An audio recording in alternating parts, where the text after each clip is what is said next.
আজকে পরিবারের সঙ্গে সিপিএম এর সম্বন্ধ যারা কমিউনিস্ট পার্টি করেছেন এখানে তার মধ্যে 3000 লোক তো ভারতে 15 তারিখ থেকে আজ পর্যন্ত যোগদান করে নিয়েছেন। যারা কমিউনিস্ট পার্টি করেছেন, যিনি এখান থেকে একসময় কমিউনিস্টের বিধায়ক ছিল, বা সোনামুড়াতে শ্যামল বাবু, আপনাদের কারণে কমিউনিস্ট এসেছিল ত্রিপুরাতে, আপনারা তো পড়ে এসছেন। ছিল এই বর্মনদের কমিউনিস্টকে, এরা সুকুমার সেন কংগ্রেসকালীন মুখ্যমন্ত্রী, ইমানদার মুখ্যমন্ত্রী থেকে লড়তেন, ষড়যন্ত্র করার ব্যবস্থা সময় বর্মন করেছেন। নিপন বাবুকে প্রথম অর্থমন্ত্রী ত্রিপুরার বানান। তারপর 1978 সালে কমিউনিস্ট পার্টি ছাপা আসে। ও ছাপ্পি ত্রিপুরার মানুষ ছিল 60% ভোট দিয়েছিল, সিট তো 56 পেয়েছিল।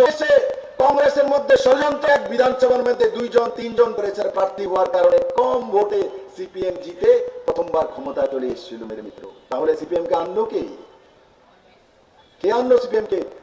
মানিক বাবু এনেছে, মানিক সরকার এনেছে, জিতেন চৌধুরী। এদের তো পাড়াদিদিতে তখন জন্ম হয়নি, এরা তো অতিথি কমিউনিস্টে। কমিউনিস্টকে এনেছে এই সমীর বর্মন, কমিউনিস্টকে এনেছে ত্রিপুরা রাজ্যের মধ্যে। আর আজকে কমিউনিস্টের বন্ধু এনে সমাপ্তির পালা শেষ, অন্তিম মোমবাতি জ্বলছে, তাও নিভাবেন তারাই। তার জন্য কংগ্রেস আর সিপিএম এর মিতালি হয়েছে, কারণ শেষ রক্ষা আর কমিউনিস্টের হবে না। আমি বলতে চাই এই ময়দান থেকে, ত্রিপুরার মানুষ কমিউনিস্ট করবে কেন? কি কারণে? কারণটা কি? কি কারণে কমিউনিস্ট পার্টি করবে? 25 বছর তো করেছে, ত্রিপুরার মানুষের জন্য কি করেছে? স্বর্ণযুগ চলছে ত্রিপুরা রাজ্যের মধ্যে। 2017-16-তে আকাশ বাতাস পাতাল একখানো করে দিয়েছে। ত্রিপুরাতে স্বর্ণযুগ চলছে। কিসের স্বর্ণযুগ? কার কার ঘরে স্বর্ণ ছিল? আমি তখন দিল্লিতে ছিলাম, বলছে ত্রিপুরাতে স্বর্ণযুগ চলছে। আর রেগার কাজের জন্য মুকুট নিয়ে আসি, পুরস্কার পায় মানিক সরকার। কি রেগার কাজে ত্রিপুরা প্রথম হয়েছে? আরে মূর্খ, রেগার কাজে প্রথম হয়েছে তার জন্য পুরস্কার? এত অপমান। আজকে ভারতীয় জনতা পার্টি সরকার আসার পর রেগার ম্যান্ডেট 34 ছিল আপনাদের, আমরা 72 পর্যন্ত পৌঁছে দিয়েছি। কিন্তু মানিক সাহা বিপ্লব দেব মনরেগার কাজের জন্য পুরস্কারের কথা বলে না। মানিক সাহা বিপ্লব দেব ত্রিপুরার মানুষের ডেভেলপমেন্টের কথা বলে পুরস্কার চায়, রাস্তা বানিয়ে পুরস্কার চায়, ইন্টারন্যাশনাল এয়ারপোর্ট বানিয়ে পুরস্কার চায়, ইনফ্রাস্ট্রাকচার ডেভেলপমেন্টের পুরস্কার চায়, ছেলে মেয়েকে এনসিইআরটি সিলেবাস দিয়ে পুরস্কার চায়। 125টি বিদ্যাজ্যোতির মাধ্যমে সিবিএসসির স্কুল সরকারি প্রথমবার ত্রিপুরার গরিব মানুষকে দিয়ে পুরস্কার চায়। ত্রিপুরাতে ছবি মোড়া ডুম্বুর ট্যুরিজমে ডেভেলপমেন্ট করে মাতার বাড়িকে নতুন করে তৈরি করার জন্য পুরস্কার চায়। ত্রিপুরার মহিলাদেরকে 33% সরকারি চাকরির মধ্যে রিজার্ভেশন দিয়ে পুরস্কার চায়। ত্রিপুরাতে 2000 টাকা করে ভাতা দিয়ে ত্রিপুরার মানুষের সামনে পুরস্কার চায়। মেরে মিত্র, এই ডিফারেন্সটা হচ্ছে কমিউনিস্ট আর ভারতীয় জনতা পার্টির মধ্যে। আমি এবার বলি, যারা কমিউনিস্ট এখনো রয়েছে, বন্ধু কি কারণে কমিউনিস্ট করবেন? কমিউনিস্ট করে কি করবেন? কিসের জন্য করবেন? কমিউনিস্ট করে কি পেয়েছেন? এবার আমি বলি, কমিউনিস্ট করেছেন লম্বা সময়, তো নারী সমিতি পেয়েছেন। নারী সমিতির লাইনের মধ্যে নিজের বোনকে ওর মাকে পাঠাতে হবে, নাহলে আপনারই ট্রান্সফার করে দেবে একটা। দ্বিতীয়ত, কমিউনিস্ট করে প্রতিদিন চাঁদা দেওয়ার ব্যবস্থা করেছেন। কমিউনিস্ট করে সরকারি যারা চাকরি করে মাসে মাসে বেসিক স্কেলের উপরে চাঁদা দেওয়ার বন্দোবস্ত করেছেন। কমিউনিস্ট করে ভিয়েতনামে জল উঠলে এখানে লাল সালু নিয়ে বেরিয়ে যেত যে ভিয়েতনামে জল উঠেছে, তার জন্য চাঁদা দিতে হবে, বিশেষ তহবিলের জন্য চাঁদা দিতে হবে, এসএমএ এর জন্য চাঁদা দিতে হবে, ডিএফ এর জন্য চাঁদা দিতে হবে, নারী সমিতির জন্য চাঁদা দিতে হবে, স্টেট কমিটির জন্য চাঁদা দিতে হবে। চাঁদার বাইরে কমিউনিস্টরা ত্রিপুরার মানুষের জন্য কি করেছে বন্ধু? আমি শ্যামল বাবুদেরকে জিজ্ঞাসা করতে চাই, কোন খুশিতে কমিউনিস্ট করেন? কমিশনও তো বন্ধ হয়ে গেছে, এখন তো কমিশনও পাবেন না। কারণ কি? নরেন্দ্র ভাই মোদী সমস্ত কাজ, সমস্ত স্কিম অনলাইন করে দিয়েছে। কিষাণ সম্মান নিধির মাধ্যমে 2000 টাকা করে বছরে 6000 টাকা নরেন্দ্র ভাই মোদী কৃষকদেরকে পাঠান। আপনাদের অনলাইন আসে, কাউকে কমিশন দিতে হয়? কিষাণ সম্মান নিধিতে কাউকে কমিশন দিতে হয়? কিষাণ সম্মান নিধিতে 6000 টাকা করে কে কে পান? হাত তুলুন তো দেখি, নিচে করুন হাত। কমিউনিস্ট থাকাকালীন কৃষকরা 6000 টাকা করে বছরে পেয়েছে এমন একজন হাত তুলুন তো দেখি। কমিউনিস্টের সময় কেউ পেয়েছে? কেউ পায়নি। 5 কিলো করে চাউল পায় প্রতি ব্যক্তি ফ্রিতে আগামী 5 বছর পর্যন্ত। কে কে পান? যারা হাত তুলেন তো দেখি। 5 কিলো করে চাউল, বড় মাত্রা, পুরো মাঠের মধ্যে চাউল পায়। কমিউনিস্টের সময় 10 গ্রাম করে চাউল কে কে পেয়েছে? হাত তুলুন তো দেখি। 10 গ্রাম। একটা করে চাউল পেয়েছেন কি? হাত তুলুন তো দেখি। একটা করে চাউল পেয়েছেন লোক নেই। প্রতি ঘরে জলের ব্যবস্থা জল জীবন মিশনের মাধ্যমে মাননীয় প্রধানমন্ত্রী নরেন্দ্র ভাই মোদী করেছে। কারাদের বাড়িতে জলের কানেকশন পৌঁছে দেবে হাত তুলন্ত ফ্রিতে। পুরো ময়দানে সবার বাড়িতে জলের কানেকশন পৌঁছেছে। কমিউনিস্টের সময় কার কার বাড়িতে জলের কানেকশন পৌঁছেতে ফ্রিতে, তার হাত তুলুন তো দেখি। কেউ নেই। কমিউনিস্টের সময় জলের কানেকশন পর্যন্ত দিতে পারেনি মেরে মিত্র, চাল পাঠাতে পারেনি। কমিউনিস্টের স্লোগান কি ছিল? অন্ন বস্ত্র বাসস্থানের জন্য আন্দোলন করতে হবে। আপনারা শুধু অন্ন বস্ত্র আর বাসস্থানের জন্য আন্দোলন করেছেন, কিন্তু নরেন্দ্র ভাই মোদী ভারতীয় জনতা পার্টি সরকার থাকার সময় অন্যের জন্য ত্রিপুরাবাসীকে আন্দোলন করতে হয় না, বস্ত্রের জন্য আন্দোলন করতে হয় না, ত্রিপুরার প্রধানমন্ত্রী আবাস যোজনা ঘরের জন্য আন্দোলন করতে হয় না, জলের কানেকশনের জন্য আন্দোলন করতে হয় না। কমিউনিস্ট পার্টির পূর্বতন মুখ্যমন্ত্রী তো এক ভাষণে দেখেছিলাম 2017-তে বলছিল আমাদের 42 বছরের আন্দোলনের ফল ত্রিপুরাতে প্রথমবার ট্রেন এসছে। 42 বছর আন্দোলন করার পর ট্রেন আসে। কত বড় আন্দোলনকারী! 42 বছর তো মানুষ বাঁচে না। মহারাজা বীর বিক্রম কিষাণ মালিক 39 বছর বয়স বেঁচেছেন মাত্র। উনি 42 বছর যাবৎ আন্দোলন করার পর প্রথম ত্রিপুরাতে ট্রেন এসে, তার জন্য উনি গর্ববোধ করেন। উনি কমিউনিস্টের পলিট ব্যুরোর সদস্য। আর ট্রেনের নাম কি?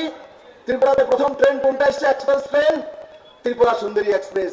উনি বলেন উনার 42 বছর শাসনের পরে 42 বছরের আন্দোলনের ফল যে ট্রেন এসছে ত্রিপুরা সুন্দরী এক্সপ্রেস। আরে মানিক বাবু, ত্রিপুরা সুন্দরী এক্সপ্রেস ট্রেনের নাম বিপ্লব দেব দিয়েছে, আপনি দেননি। কারণ কি? ত্রিপুরা মানুষ বুঝবে কমিউনিস্টরা কোনোদিনও মায়ের নামে ট্রেন দেবে না। এদেরকে যদি বলা হতো ট্রেনের নাম কি দেবে, তো বলে মাউসুতেন ট্রেন দেবো, স্টালিন ট্রেন দেবো, লেনিন দেবো। ত্রিপুরার মানুষের নামে দেবে না। এরা ত্রিপুরার মানুষের নাম বুঝে না। এখন এই নাওচর থেকে নিয়ে পুরো বাজারের মধ্যে আগে সব জায়গাতে লেনিনের, মাউসুতেং এর জন্মদিন, মৃত্যুদিন, বার্থডে, বিয়ার দিন, কত কিছু পালন হতো। মাউসুতেং, লেনিন, তারপর আর কি স্টালিন, আর একটা পত্রাচু, মানে কি কি নাম। আমি তো বলি জিতেন বাবু নামটা পরিবর্তন করে আপনি পত্রাচু হয়ে যান গা। এত দিন সব কমিউনিস্ট করতে লেনিন হয়ে যান গা। মাঝখানে তো এরা শুরু করেছিল কমরেড, টাইটেল নেই, সবার সামনে একটা কমরেড লাগিয়ে দিত, আর মাঝখানে ছাগলের মতো দাঁড়িয়ে রেখে দিত লেনিনটা। রাখো না, ছাগলের মতো দাঁড়িয়ে শিলের বলি তো, শিলে তো বাবুদি সিধা কাটলে 2 টাকা, আর যদি ছাগলের মতো কাটেন তাহলে 5 টাকা। তো যারা শিলের তো তাদের ব্যবসা বাঁচছিল। কারণ কি? এই ত্রিপুরা রাজ্যের মধ্যে আমি দেখেছি ছোট থাকতে এই ছাগলের মতো ছাগলদের রাখা শুরু করছে। কি না, লেনিন কার্ড আছে, লেনিনের মতো থাকতে হবে। আরে মেরে মিত্র, এই কমিউনিস্টরা 25 বছর ত্রিপুরা রাজ্যকে শাসন করেছে, কিচ্ছু দেনে ত্রিপুরা রাজ্যে। শুধু কমিউনিস্ট দুই কাজ করে, নিজের পার্টি কে বড় করবে আর পার্টিকে বড় করবে। মানুষের জন্য কমিউনিস্ট কোনো কিছু করে না। কারণ কি? কমিউনিস্টের তার স্বভাবই নেই মেরে মিত্র। কংগ্রেস এক পরিবারবাদী পার্টি, দিল্লিতে ধার করা উধার করা। গান্ধী পরিবার আমরা বলি, যারা কংগ্রেস এখনো করেন, আমার ত্রিপুরাবাসীকে বলি, এরা কি গান্ধী পরিবার? এরা কি মহাত্মা গান্ধীর ছেলে মেয়ে? এরা কি মহাত্মা গান্ধীর নাতিপোতা? ইন্দিরা গান্ধী যখন ফিরোজ খানকে শাদী বিয়ে করছিল, তখন মহাত্মা গান্ধী অ্যাডপ্ট করেছে। আমি যদি বিল্লাল মিয়াকে অ্যাডপ্ট করি, তো বিল্লাল মিয়া বিল্লাল দেব হয়ে যাবে, হবে? আমি অ্যাডপ্ট করলাম বিল্লাল মিয়া, আমার ভাই আমাকে ভাইজান তো বলে, বিল্লাল মিয়াকে অ্যাডপ্ট করে নিলাম, তো বিল্লাল মিয়া টাইটেল বিল্লাল দেব হয়ে যাবে? জওহরলাল নেহরুর মেয়ে ইন্দিরা গান্ধী, নেহরুর মেয়ে গান্ধী হয়ে গেছে, বিয়ে করছে ফিরোজ খান রে। তো বিয়ের পরে তো ইন্দিরা খান হওয়া দরকার ছিল। ইন্দিরা খান না হইয়া প্রত্যেক যে মহাত্মা গান্ধীর নাম এলে গেছে। তারপরে মানে এক এক করে কোথায় গান্ধীজি, কোথায় নেহরু? তারপর বংশে ঠিক নেই, পরম্পরা নেই। আরে আমাদের তো শাদী হোক, বিবাহ হোক, আমাদের গোত্র বলতে হয়, 3 পুরুষের নাম বলতে হয়। পূজা দেওয়ার জন্য যাই তো বলে আপনার গোত্র কি? এরা কি বলবে গোত্র? নেহরু গোত্র না গান্ধী গোত্র না খান গোত্র? পরিবার গান্ধী পরিবার, গান্ধীজির ছেলে মেয়ের দেখা নাই, এরা হয়ে গেছে গান্ধীর পরিবার। বন্ধুরা, একটা হচ্ছে পরিবারবাদী রাজনীতি করে, আরেকটা হচ্ছে পার্টির জন্য রাজনীতি করে। আর এই কমিউনিস্টরা এই ত্রিপুরা রাজ্যের মধ্যে এই কংগ্রেসদেরকে বলতে বুর্জুয়া পার্টি, এগুলো শোষণকারী পার্টি, শ্রমিক বিরোধী পার্টি, এগুলো ছাত্র বিরোধী পার্টি। এখন কমিউনিস্টের প্রার্থীকে আশিস শাহ কমিউনিস্টের প্রার্থী। কেমনে আবার আশিস শাহ কমিউনিস্টের প্রার্থী হয়? আমি কালকেও বিটার মনে বলেছি, বিল্লাল বাবু ছিল, ওই দশা হয়েছে। কি দশা? কালকেও বলেছি, আশিস শাহর ভিতরে এখন কমিউনিস্টের জিন ঢুকছে। কমিউনিস্টের জিন ঢুকেছে আশিস শাহর ভিতরে। আর এই জিন যখন কাউকে ভূত ধরে না, অনেক সময় ভূতে ধরতে দেখছেনি? কাউরে ধরলে, ভূত ধরলে রাত্রেবেলা ধরলে সকালবেলা উল্টা সিধা কথা বলে, নিজের নাম উল্টা সিধা কয়। যদি তোমার নাম তো দিলীপ দেব, করবে না, আমার নাম তো রামচন্দ্র দেব। বলে কেন? ওই আরেকজনের মতো কথা কয়, উল্টা পাল্টা কথা কয়, মানুষের ভূত ধরছে, তার ভিতরে জিন ঢুকছে, কয় না? তখন কি করি আমরা? জিন ঢুকলে কি করি? উজানি না? উজানিনি? ঠিক আছে, উদা কি করে? উদা কি করে? ঝাড়ু দিয়ে পিঠে। উদা যখন ঝাড়ু দিয়ে পিঠে তখন জিন বাইরে দেখা। এই কারণে আমি বিল্লাল মিয়া আবার দিকে রাখছি। বিল্লাল মিয়া কংগ্রেস করে এসছে, এবার আশিস চার মধ্যে যে জিনটা ঢুকেছে, এই উজা আছে, এই উজা দিয়ে ঝাড়ু দিয়ে পিঠা দিলে তারপরে আর সিপিএম এর নাম নেবে না। তাই বন্ধুরা, এই সিপিএম কংগ্রেসকে ছিল না দেখে, এরা সারা ত্রিপুরা রাজ্যের মধ্যে এই পর্যন্ত রাজত্ব যাই করেছে। আমরা ছিলাম না বলে আজকে আমি বলি, আপনাদের ভাই ছিল না বলে, নরেন্দ্র মোদী ছিল না বলে, এখানে বিধায়ক যারা কিশোর বর্মার মতো ছেলেরা ছিল না বলে এখন আমার দয়া হয় যে এরা কিভাবে 25টা বছর ক্রমাগত সরকার চালালো। এখন গিয়ে বুঝেছি 25 বছর সরকার চালানোর পেছনে কারণ কি? তাদের ভিতরে কমিউনিস্টের জিন আছে।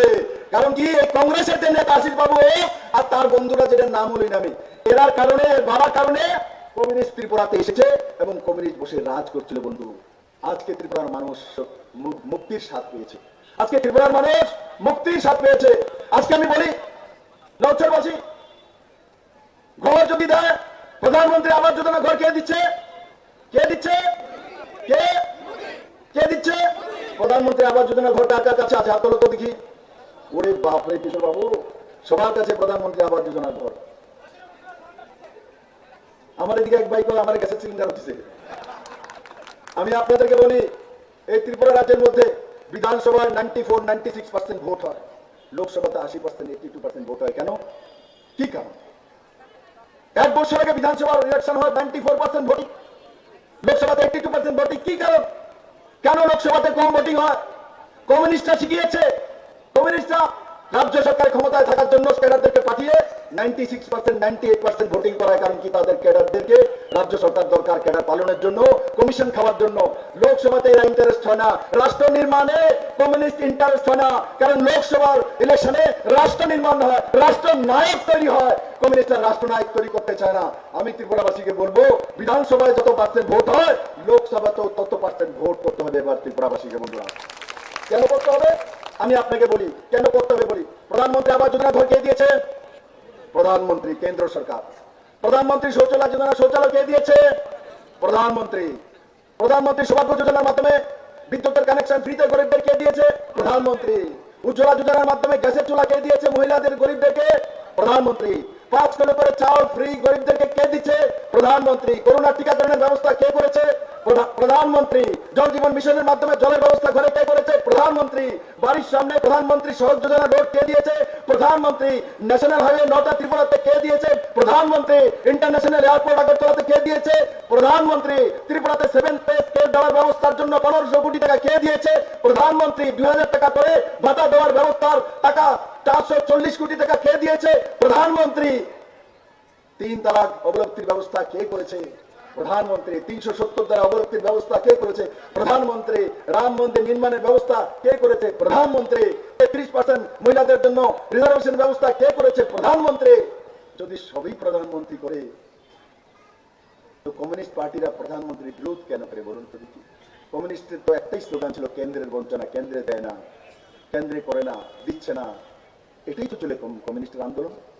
তাহলে আমি ত্রিপুরাবাসীকে জিজ্ঞাসা করি, সবকিছুই ত্রিপুরাকে প্রধানমন্ত্রী দেয়, কেন্দ্র সরকার দেয়, তাহলে লোকসভাতে আমরা 100% ভোটিং কেন করবো না বন্ধু? লোকসভাতে 100% ভোটিং করা উচিত নয়? উচিত নয়? কে কে লোকসভাতে 100% ভোটিং করবে? হাত তোলো তো। মেরে কমিউনিস্ট के मित्रों, দেখে নাও এবার ত্রিপুরাবাসী, কমর বেঁধেছে মহিলারা আর গামছা বেঁধেছে আমার নওজওয়ান ভাইয়েরা, বুজুর্গরা। এবার নরেন্দ্র ভাই মোদীকে লোকসভাতে ইতিহাস তৈরি করে 100% ভোটিং করে মোদীকে এই জায়গাতে নিয়ে যাবে। কারণ ত্রিপুরার মুক্তি নরেন্দ্র ভাই মোদী দিয়েছে। আমাকে মানুষ অনেকে বলে মুক্তিদাতা, মুক্তিদারে ভাই, আমি আপনাদের মতো কার্যকর্তা, আমি পার্টি প্রেসিডেন্ট ছিলাম, তার জন্য আমার নামে চলে এসছে। আসলে তো ত্রিপুরাকে মুক্তি যদি কমিউনিস্টের কাছ থেকে কেউ দিয়েছে, ত্রিপুরার মানুষের আর্থিক স্থিতি মজবুত যদি কেউ করেছে, সেটা আর কেউ নয়, আমাদের প্রিয় প্রধানমন্ত্রী নরেন্দ্র ভাই মোদী, মেরে মিত্র নরেন্দ্র ভাই মোদী। তাই আমি আমার নওছরবাসীর কাছে একটা নিবেদন করব, আগামী 19 তারিখে নির্বাচন। ওই নির্বাচনে আমার সমস্ত নওছরবাসী, সমস্ত ভারতীয় জনতা পার্টির কার্যকর্তা বাড়ি বাড়ি যাওয়ার ব্যবস্থা করা। কারণ লোকসভা ক্যান্ডিডেট প্রত্যেকের বাড়িতে যাওয়া সম্ভব নয়। বিপ্লব দেব এবং নরেন্দ্র ভাই মোদীর বার্তা নিয়ে আপনারা প্রত্যেকটি, এখনো যারা সিপিএম রয়েছে, এখনো যারা সিপিএম এ কংগ্রেসে রয়েছে প্রত্যেকের কাছে যান, আজকে আমি যেই কথাগুলি বললাম এই কথাগুলি বলুন, ত্রিপুরা রাজ্যে কেউ আর সিপিএম কে ভোট দেবে না। এমনিতেও সিপিএম কে তো ভোট দেওয়ার জায়গা নেই, কারণ প্রার্থী তো কংগ্রেস হয়ে দাঁড়িয়েছে, হাত চিহ্ন। আমি চিন্তা করি নওচরবাসী চিন্তা করতেন এবার শ্যামলবাবু হাত চিহ্নিত ভোট দিব, শ্যামলবাবু হাত চিহ্নিত ভোট দিব। সারা জীবন হাতের সঙ্গে কংগ্রেসের সঙ্গে ডিক্টাডিক্টি করছে, মারপিট করছে, এখন তিনি হাত চিহ্নে ভোট দিবেন। আর মানিক সরকারের তো দুর্গতি, 4 বারের মুখ্যমন্ত্রী, পলিট ব্যুরোর সদস্য, শেষ বয়সে 74 বছর বয়সে ওনাকে হাত চিহ্নিত ভোট দিতে হইব। চিন্তা করলে মাথা ঘুরায়নি আপনারা? মাথা ঘুরান। আমার যেটা মনে করি যে মানিক সরকার ভোটিং দেওয়ার জন্য, ভোট করার জন্য যাবেন না, আমি যতটা বুঝি, কারণ শেষ বয়সে এই প্রায়শ্চিত্তটা উনি করতে পারবেন না। আমি আশা করি আমার সমস্ত নওচরবাসী, সমস্ত ভারতীয় জনতা পার্টির কার্যকর্তারা বাড়ি বাড়ি যাবেন, বাড়ি বাড়ি কে কে যাবেন লিফলেট দিয়ে ভোট চাওয়ার জন্য। হাত তোলন দেখি কে কে বাড়ি বাড়ি যাবেন, বাড়ি বাড়ি যাবেন, মোদির জন্য ভোট চাইবেন, করতে বলে ভোট চাইবেন, প্রত্যেকের বাড়ি গিয়ে যাবেন, ডোর টু ডোর করবেন। একবার আমার সঙ্গে বলুন, ভারত মাতা কি, ভারত মাতা কি। যারা রাস্তার উপর বেলকুনি দাঁড়িয়ে রয়েছে তারা ভারত মাতা বলবে না? বলো ভারত মাতা কি, ভারত মাতা কি, নরেন্দ্র ভাই মোदी की, नरेंद्र भाई मोदी की, नौचर मंडल की, युवा मोर्चा की, महिला मोर्चा की, नौचरवासी की, সবাইকে অনেক অনেক ধন্যবাদ। বিপ্লব কুমার দেব কি, বিপ্লব কুমার দেব কি, বিপ্লব কুমার দেব কি, ভারত মাতা কি। এখন বিশাল মাত্রায় যারা যোগদান করবেন তারা সামনের সারিতে সামনে চলে আসার জন্য অনুরোধ করছি। অরিন্দমকে বলবো ফ্ল্যাগ লওয়ার জন্য, অরিন্দমকে বলবো ফ্ল্যাগ লওয়ার জন্য, অরিন্দমকে বলছি ফ্ল্যাগ লওয়ার জন্য। ফ্ল্যাগ যারা যোগদান করবেন তারা সামনে চলে আসার জন্য ব্যারিকেডের সামনে। আমি সবাইকে অনুরোধ করছি বিশাল মাত্রায় যারা যোগদান করবেন,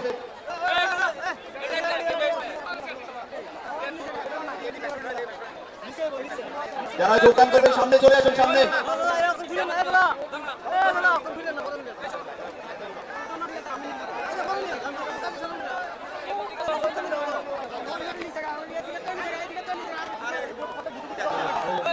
হ্যালো হ্যালো, যারা যোগদান করবে জায়গা করুন। Arindam flag, flag Arindam.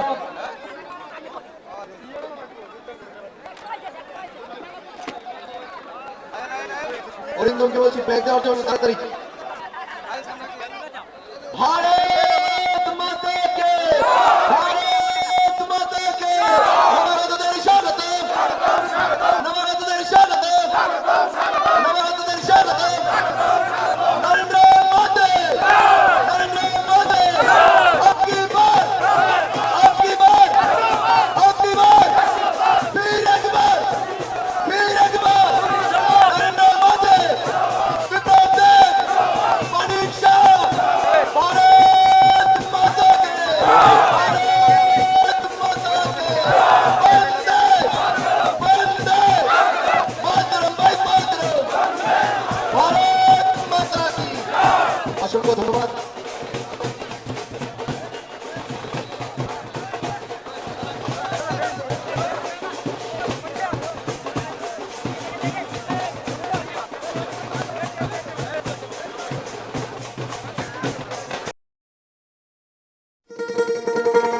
শোনো শোনো ভোজন রসিক, শোনো মন দিয়া।